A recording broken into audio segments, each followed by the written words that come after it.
Hey, it's Thursday. I know you feel blessed. I hope you feel refreshed. I'm back. I got another one. And we are here for part two of YouTube's tips and tricks. Part one is linked in the description if you need to go and reference it. But it pretty much gets you started with the basics. But there are some bonuses at the end of that video.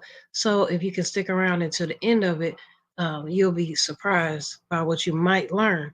Leave me a comment after that and let me know what you think.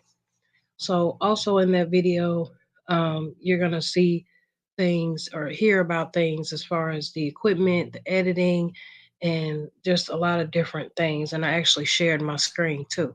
So, don't forget to check that out. But right here in part two, I'm going to go over just a few more tips and go into depth a little bit and also share my screen again to show you a couple things that you might not know. So, one of the things that we did say in part one was that consistency is key. At the end of the day, whenever you figure out what your posting schedule will be, it's very important that you try your hardest to stick to that schedule. So if you decide to post once a week or twice a week or so on and so forth, then once you have grown your audience is going to be looking for you on those certain days. It's almost like a TV show or a movie, or even you want to be there for your TV show every week, or you want to see that your movie is coming out. Maybe the second sequel is coming out, something like that. So, with consistency being very important, I have just four recording tips that I want to share with you that I personally use that work for me. So I personally think that batch recording is best because at the end of the day, you want to be able to get most of the work done as a content creator all in one setting if you can, so that it's easier to just get it done versus thinking about getting it done throughout the process. So here's what I mean. If you're batch recording, I'm thinking of it like this. I'm going to plan out what I want to record, and then I'm going to go ahead and record it. Then I'm going to edit it. Then I'm going to upload it. And then I'm going to put the description there and then set it up as a premiere or just drop the video, whichever way you decide. So um, if I have, let's just say, I want to do three videos, and on this day, I want to clean my bathroom, clean up the kitchen, and do the laundry. So it's gonna keep the same process: plan, record, edit, upload, and description. So I'm gonna go ahead and pull out all my equipment so that I can go ahead and record. I'm gonna record those three videos, and then I'm gonna edit. But as you do each thing, you're gonna do it one at a time. So I'm gonna take the bathroom video, record it, edit it, upload it, put the description, and so on and so forth. So then maybe eventually, if let's just say you want to start with two instead of three, just to start slow, and then eventually, gradually work your way up, and then boom, you'll have a whole week of content planned. That just depends on how often you upload. If you upload once a week instead of several times a week, then right there you have 3 weeks worth of content. So number two on this part right here is organizing. So then after you've got all three videos planned, recorded, edited, and uploaded, and you got the description on there, now you want to keep track of it so that you don't get confused. So there is where I get like a little dollar calendar from the dollar store. And if not, you can use Google Excel, you can use Google Sheets, and you pretty much just want to make yourself a list. And on this list, you want to make categories. You want to put the planned category, the recorded, the edited, the uploaded category. So then you can go back and say, okay, here's the three videos and organize it like that. And then go and check mark whether you've done this and that. Because sometimes we know that we got to walk away and come back. At least then we know where we left off. So number three on this part right here is to schedule in advance. So again, if you're on top of it, then in most cases you got your videos planned out for the entire week. But if you post once a week, then you got about three videos going out and that's almost a whole month. So that just makes it easier. Um, because I have also been the person who would try to do a video a day and do everything in one day. And at the end of the day, it just gets really stressful.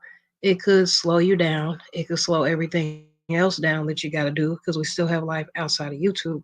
And I noticed that I was always pulling out that equipment every single time instead of just taking that equipment around with me and batch recording all the videos. So, again, as you grow, you can add more videos to that list instead of just batch recording three, try five, so on and so forth. Number four on that is repetition. So, me personally, I don't like repetition, but in this case, I think it's important because um, when I do something like setting up the camera settings on my phone, or a description is going to go on every video, or maybe it's a set of tags that's going to go on every video. Maybe it's a playlist that I want to drop in the comments of every video. I'm going to have a Word document, and I'm going to have that Word document saved with all these things already put together so that all I got to do is copy and paste it right where it goes inside of YouTube Studio. So um, that's a good mindset to get into when it comes to repetition, because in this case, you know that you're covering all of your best practices when it comes to YouTube. So that leads me into another great tip is to, if you don't already have a laptop, it's very important. I didn't know to have a laptop for at least the first 7 or 8 months of YouTube. And I could say that I was doing it okay with my phone, but once I got the laptop, it was more advanced. I was able to see a lot more things. Things meaning best practices. So there's an extension that you would get on your laptop. It's called vidIQ. vidIQ is it's like a partner of YouTube. They work together. That shows you just another outlook on how your channel is doing, but it's a bonus because it shows you how other people is doing as well compared to you. So if you have vidIQ on your computer, you're going to be able to look over to the right hand side on any video of yours or even someone else's. And there's a list of things that YouTube would like for you to do so that your video can get pushed out into the algorithm. So, vidIQ, being that extension, is going to show you these things that you need to work on. So, it might be the title might be too long or too short, it might not have enough tags. Um, Maybe your thumbnail is not popping enough. Maybe you didn't heart a comment. Maybe you didn't reply to a recent comment. Maybe you didn't share it out on Facebook or even like it. And there's so many other things that are on that best practices list. It's super, super important that if you don't already, to get a laptop and vidIQ as an extension. You can also get TubeBuddy as an extension. I've done both. I haven't really messed around with TubeBuddy a lot. I prefer vidIQ, but to each his own. I just encourage you to do your research. So another important thing is the thumbnails. Um, Thumbnails can be tricky. Ultimately, uh, you're looking at like a movie poster, a billboard. You want your thumbnail, your picture that we're looking at before we click on your video. You want it to pop more than anybody else's. So I noticed that the plain thumbnails do well, just a clip from the actual video, maybe some words on the front, or maybe not. They do well. But I also noticed that when I go in to make my own thumbnail, kind of make it a little more jazzy, a little more fancy, depending on what I'm talking about, those thumbnails do really well also. So to get those thumbnails, I use PixArt personally. PixArt is like $39 for the entire year. And there's just a whole bunch of different features and special things that you can do. You can remove backgrounds and stuff like that. There's also Canva, which is similar to PixArt. I haven't used Canva yet. And then there's Thumbnail Maker. I think Thumbnail Maker is only on your phone, but it's a nice thing if you don't have a laptop yet, if you're just started.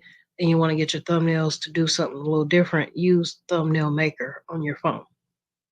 So ultimately, if you got any questions about thumbnails, if you want to see me make some or anything like that, please drop a comment after this live. So after all that, I'm gonna go ahead and get ready to share my screen. Because the last tip is actually visual. So I'm on my laptop. Oh, I hit the wrong button. And I'm gonna share my screen, and I'm gonna be in YouTube Studio.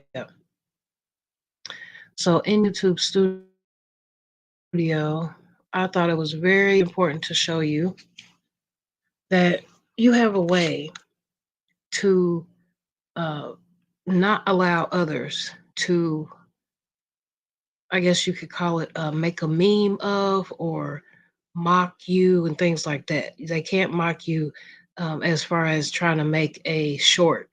If you've ever seen someone make a short and making fun of somebody else, maybe they were making fun of how they talked or how they danced or anything like that, this is the way to make sure that that doesn't happen to you. So if you're in YouTube Studio and you click on any of your videos, I clicked on one of my recents. I'm going down here to the bottom, all the way down here under the tags. I'm down here under the closed captioning. It's way down here. And then it says shorts sampling. It's right here.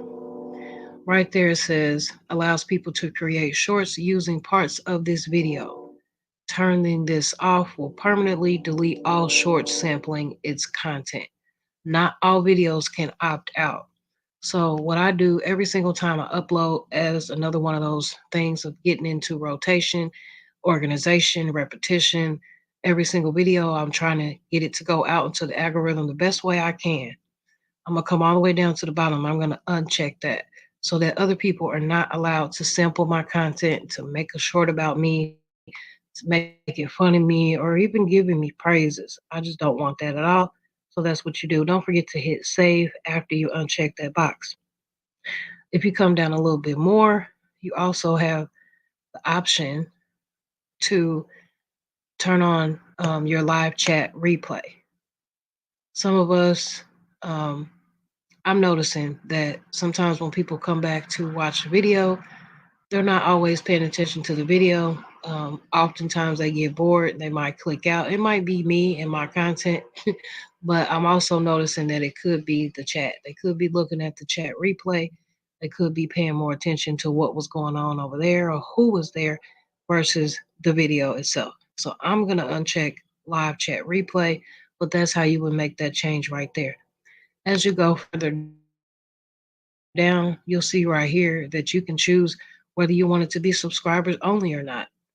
Um, I think that it just depends on the video. If you think it's one that you want everybody to see, it's general, keep it as anyone should be able to see it.